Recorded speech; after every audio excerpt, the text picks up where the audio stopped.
Krishnapuram major Sreekrishnaswamy ക്ഷേത്രത്തിലെ ഭാഗവത സപ്താഹയജ്ഞത്തിന് സമാപനമായി. ഇതിന്റെ ഭാഗമായി അപവൃതസ്നാന ഘോഷയാത്ര നടത്തി. തിരുവിതാംകൂർ ദേവസ്വം ബോർഡിന്റെ അധീനതയിലുള്ള കൃഷ്ണപുരം മേജർ ശ്രീകൃഷ്ണസ്വാമി ക്ഷേത്രത്തിലെ ഭാഗവത സപ്താഹയജ്ഞത്തിന് സമാപനമായി. യജ്ഞത്തിന് സമാപനം കുറിച്ചുകൊണ്ട് അവവൃത സ്നാനഘോഷയാത്ര നടന്നു.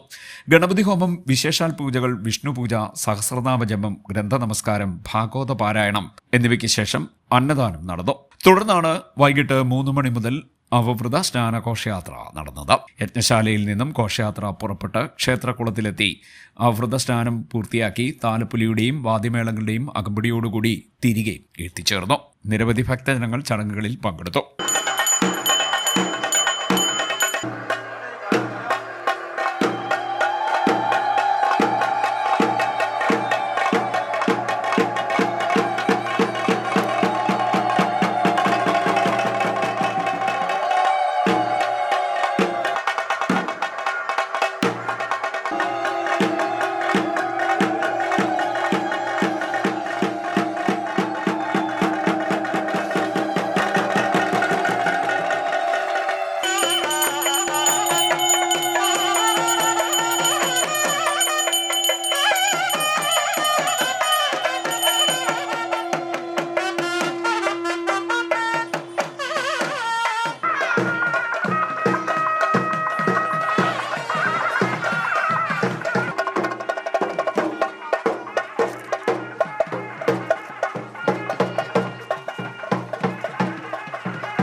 ക്ഷേത്രം തന്ത്രി പുറപ്പേരിലം നാരായണൻ വാസുദേവൻ നമ്പൂതിരി, ക്ഷേത്രമേൽശാന്തി ജയകുമാർ പോറ്റി, യജ്ഞാചാര്യൻ കാവാലം രതീഷ് ചന്ദ്രൻ തുടങ്ങിയവർ ചടങ്ങുകൾക്ക് മുഖ്യ കാർമ്മികത്വം വഹിച്ചു.